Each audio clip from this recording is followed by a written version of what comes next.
Hey y'all, real quick, make sure you guys are drinking your water. This was full this morning before I went to the gym, and I only have less than 32 ounces left, so make sure you're drinking your water. It's good for you, okay? All right, I want to talk to y'all about, I want to talk to you guys about my struggles when I was working a 9 to 5. I was broke as hell, you guys. It's amazing how hard I worked at a 9 to 5 and was always fucking broke. Living literally living paycheck to paycheck. And this was pre-COVID, you guys. So I couldn't even imagine how I would have been able to do it today because as you guys know, everything is so freaking expensive. Like rent is high, food is high, gas is high, everything is just so damn high. So I thank God that He pulled me out when He did. But you guys, when I was working a 9 to 5, I was there for 6 years and I have a degree. Okay, so I was living the American dream that they put in your head. I started that job when I was 23, fresh out of college, and I felt extremely blessed, extremely lucky because a lot of the people I went to school with, a lot of my peers, they were still working, in fast food, grocery stores, dead end jobs here and there, trying to find a job towards their degree. And so I felt blessed that it only took me 6 months, maybe even 8 months, 6 to 8 months to land that job with my degree. Okay, I had all the student loan debt. I had $40,000 in student loan debt. I had my own spot, but I was literally living the American dream. Yet I was broke. And mind you, I had no kids. I had no kids. And when I first got the job, I was so excited about the salary. If I remember correctly, because this was back in 2015, so I might be a little off, but I'm pretty sure I was making like $19 and some change back then. Okay, and I don't live in a big city where rent is always high. No, I live in Virginia, so it's not like too crazy.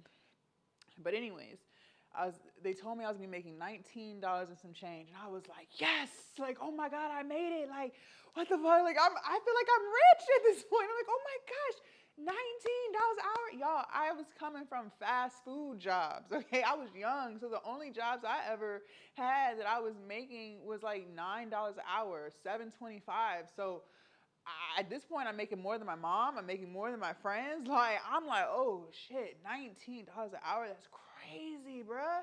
So I was hype. I said, I'm ready. Like, when do I start? And y'all, I kid you not. I kid you not. Remember, I'm 23 years old at this time. I kid you not. I'm still on my mom's health insurance. I got my first paycheck. I'm working 40 hours a week. Overtime, you couldn't do overtime until you're like 6 months in. I got my first paycheck and my jaw dropped, you guys. I was like, because I had already tallied it up. I did the 19 times 80 hours, carry the one. Okay, I got to pay for parking because I'm working downtown. I'm like, okay, so in my head, I'm like, okay, my check should be like 14, $1,500. Like this is the math I came up with. And as far as taxes was concerned, you guys, I didn't know it was a percentage back then, so don't laugh at me, okay? So I'm deducting like what my McDonald's taxes would be like when I was working at McDonald's. So I'm like, shit, they was only taking like $30, $40. So I'm like, okay, so tax is gonna be about $30, $40. Bruh, when I got my first check, again, I thought it was gonna be like 13, 14, $1,500. That shit said $1,100. That was like a rude awakening. My rent was $1,200. My check didn't even cover my rent. I had to save for rent.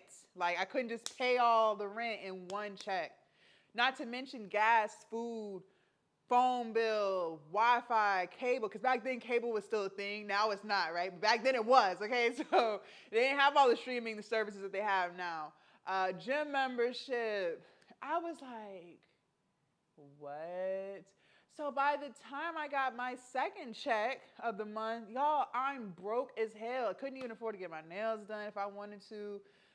Couldn't even afford to get my hair done if I wanted to. And I'm like, how is it that I'm supposed to be making $19 an hour, but I'm still broke? Like, what the fuck? It shit pissed me off. When I got my first check, called my grandma because I was shocked. I was like, Grandma, something's not right with my check. Like, they took $400 out in taxes. Something is not right. My grandma was like, yeah, that's all right. I was like, Grandma, $400? $400? Are you serious? She was like, that's about right, Jasmine. You make it more. And I was just like, I can't do this no more. Like, y'all, this was like my first check. All within my first check, I realized like I cannot do this anymore. Like, I worked all this overtime, or no, I worked all these hours and I'm still broke. And this is the American dream. And I'm making more than damn near everyone I know. And I'm still broke. So this is what life is going to be like forever? Like, that shit just rubbed me the wrong way. I couldn't get right. Like, I was going into work at this point with just like a sour attitude. I'm like, hi, hey, happy Monday. Like, it wasn't sitting well with me anymore. All that energy and excitement I had, like, dead. They killed it.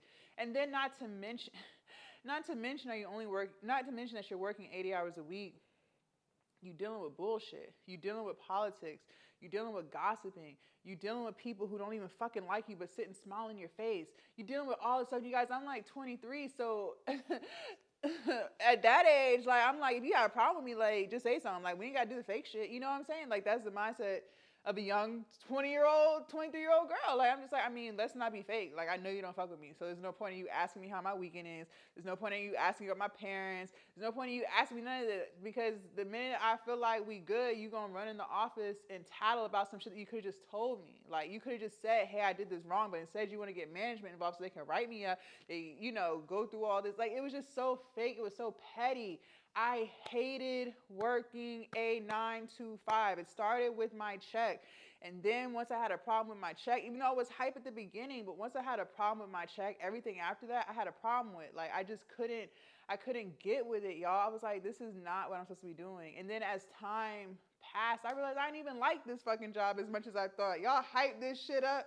Y'all hyped it up like it was gonna be all this. I'm like, man, fuck all y'all. Like, I'm telling you guys, I was not happy, but I was so torn between like living the American dream that everyone talks about, that when you're in high school you fantasize about living the American dream, and like compromising that with happiness and being fulfilled. Like, I didn't even like working in a lab. Like, that just wasn't my thing. And when I was in college, like, we had labs, like chemistry labs, anatomy labs, but like, we weren't in a lab all day. Like, you know what I mean? So I never really even knew what it was like to be in a lab all day. But I just was under false pretenses that it was going to be fun, and it wasn't. Like, the shit was boring. It just wasn't my calling. Like, then you gotta transcribe names and socials, and you can't. If you mix up someone's name, it's over for you. Like, you could really hurt someone. Like, you could really hurt someone. So I understand why you would get in trouble. Like, you could really fuck some shit up. Like, I didn't like all of that. I really just did not like all of that. It just wasn't for me. And over the years, I was there for 6 years, you guys. I don't even know how I made it. I was drinking all the time, overweight as hell, miserable, crying all the time. I barely had PTO, you guys, because anytime I accrued PTO, I would call out. Luckily, they were lenient with that. Like, you could just call out and they wouldn't, like, they didn't really care. Like, it was pretty chill as far as, like, you could be late, you could leave early. Like, they didn't really care about all that as long as you had PTO to cover it. You know what I mean? But, like, literally, it got to the point I was like, as soon as I would accrue 8 hours, I'd call out because I just didn't want to be there. So I never had PTO. I could never just take a vacation. If I got sick, like, my check was just going to be short because I never held on to PTO because I never wanted to be there. And I was like, I can't keep doing this. And it was like something in my spirit that was telling me, like, I'm supposed to be a business owner. Like, I don't know, like, the exact day of when that seed was planted, but I would say about 2 to 3 years in, like, I was like, I'm supposed to be a business owner. Like, I'm tired of people telling me what to do. I'm tired how stuff is okay with one person, but when another person does it, it's a problem. I'm tired of being talked to like I'm retarded. Like, I was just so fed up of having a 9 to 5. Like, you guys, I was freaking miserable. But again, I would keep reiterating the fact that I was so torn between living this American dream that everyone claims they want. Like, I was looking at people like there must be something wrong with me because everyone else seems like happy. Like, seriously, I was battling with that too. Like, I would see people on Facebook. Everyone at this point, everyone has jobs. Like, everyone is like happy with the fact that they go to work Monday through Friday to have the weekend off to do whatever, but then you gotta be back at work. And it's like Sunday, I couldn't even really be excited about Sunday because I knew I had to go to work on Monday. So it's like Sunday was just, I was like dreading Sunday. I was really excited about Friday to Saturday, but Sunday I just carried all this anxiety because I knew I had to be at work on Monday. But I literally started to feel like there was something seriously wrong with me because everyone else seemed like this was great. And here I am, like, this is hell. Like, I really thought there was something wrong with me. And I don't know anyone still to this day. Still to this day, I do not know anyone personally, like, that I've had a face-to-face interaction with, other than my personal trainer. But he came later on in life. But I don't know anyone else other than him who runs a business. So when I had these ideas, and my counselor, she runs her own counseling business, but again, she came later.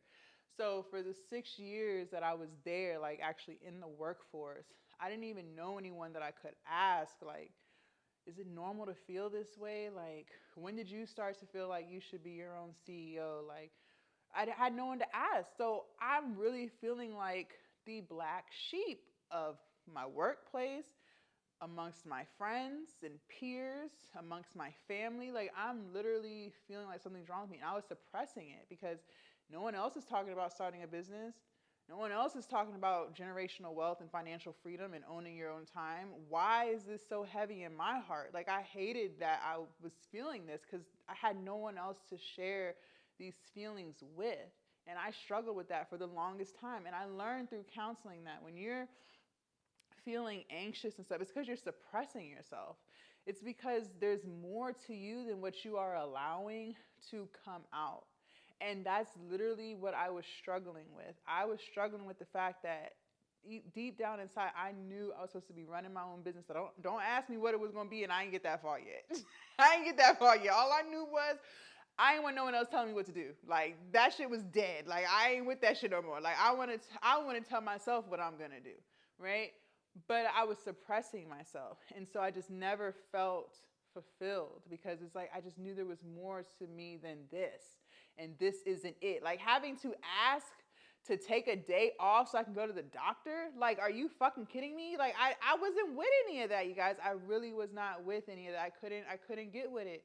So that's what I'm saying. Like, if you feel like that, if there's something inside of you that is telling you, and that's the thing, like, when the seed was first planted, it came randomly. I thought about it, I was like, yeah, that would be cool. And it like went away, right? And it would come back every so often, but when I say so often, like every couple of months, it would come back, then it would go away. But then it kept coming back closer to COVID. I quit during COVID. But it just kept leaving and coming. And as I got closer and closer to time for my end date, which I didn't know at the time, but it was getting closer and closer to the time in which I put in my 2 weeks. It kept coming back, and then it never left. Like, I was at that point holding on to this vision of running my own business, and I couldn't get it out of my head anymore. I couldn't sleep it away. I couldn't drink it away. I couldn't smoke it away because, you guys, I was a pothead. I was an alcoholic for real. Like, I couldn't eat it away. Like, it was like no vice that I had, because I had a lot of them. No vice that I had could I get that to go away.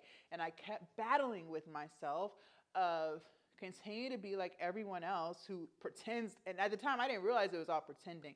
People who are nasty to you and treating you like shit, it's because they're miserable inside. But again, you guys, I'm in my 20s. I didn't know all of this back then, okay? I know it today. But people do a good job of wearing a mask. But anyways, I'm battling with, why am I not like everybody else?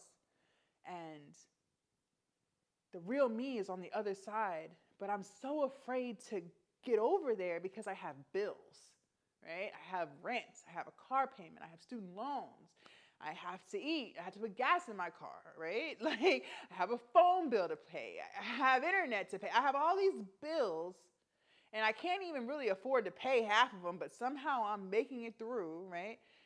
And it's like, what do I do? What do I do? But it literally got to the point. It's crazy how things work, and COVID happened, so I was able to get assistance and stuff. But it's just crazy how that seed just wouldn't go away as the as the country shut down. And I just knew at this point, like, I stopped caring about all of my worries. Like, it no longer bothered me. I didn't give a fuck anymore because I knew that I could no longer work here. And I had tried applying to other places because I know that's probably a question, like, why didn't I just go to other places? But the problem was the job I had was the highest paying job for someone who had no certifications. Like, that's how they get you. That's how they freaking get you in the workplace. It's like, oh, we'll pay you this, but if you get this certification, you do this. But this certification is really hard to get, so you're gonna have to really study for it. And then it's still no guarantee. You know how all that works. And so that was the only place that I could find in my area where I didn't need a lab certification. Like, my biology degree was enough to work there. Every other lab that I looked into applying to, you had to have 2 and 3 different certifications. And you guys, I just wasn't passionate enough about working in a lab to even be disciplined enough to study for it and pass a test. You know how it is. It's just not something that you even want to do. And then it was like, I just didn't want to take a pay cut because I'm already broke. So what am I gonna do? I'm gonna take a pay cut and then be even more broke. But yeah, and I'd still be miserable because I just wasn't. I didn't want to work anymore. Like, I didn't want to do the whole 9 to 5 thing anymore. So I'm saying all this to say, you guys, like, you are worth more than your 9 to 5, and I know that it can be so hard to understand that and put your mind around that, but you are worth so much more than your 9 to 5. I don't even drink anymore, you guys. I haven't had a drink in 3 years. I haven't needed one because I've finally gotten to a point in my life where I'm happy. I went on a mental health journey, a spiritual journey. I would have never went on that shit when I was working a 9 to 5. Like, that would have never happened. I wouldn't even, you guys, it's just so much that we're going to get into. But I want this video to just be a reminder that you are worth so much more than your 9 to 5. And if you love your 9 to 5, please don't take offense to anything that I'm saying here. That was not my experience. So I can't talk about what it's like to love your job because I never had a job that I love. Every job that I've had, I absolutely hated. Hated with a true passion.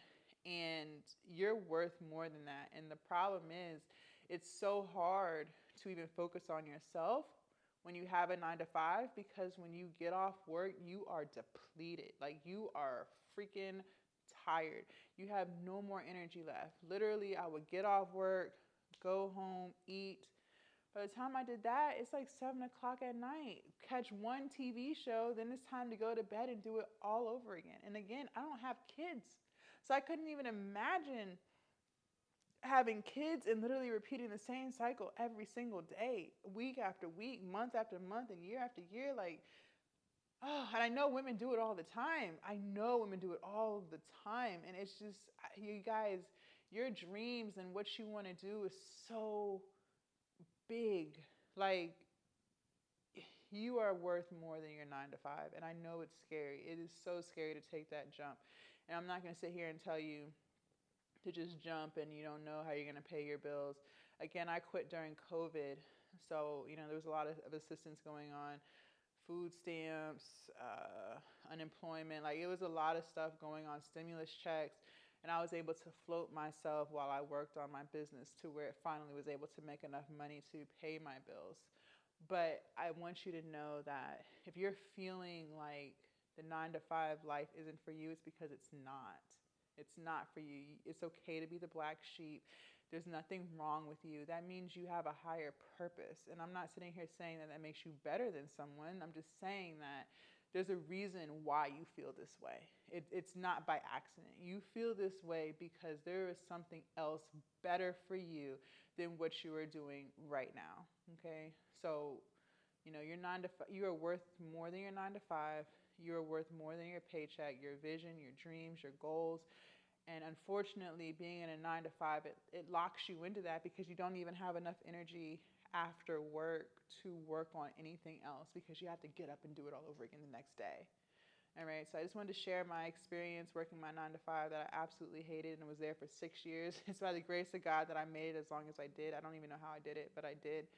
And, we're going to get into more about 9 to 5s and entrepreneurship because I am a full-time entrepreneur. And, it's a beautiful thing. And I think everyone has the ability to start a business. So thank y'all so much for watching. Feel free to subscribe if I said anything that resonates with you guys. And I will see you in my next video. Bye.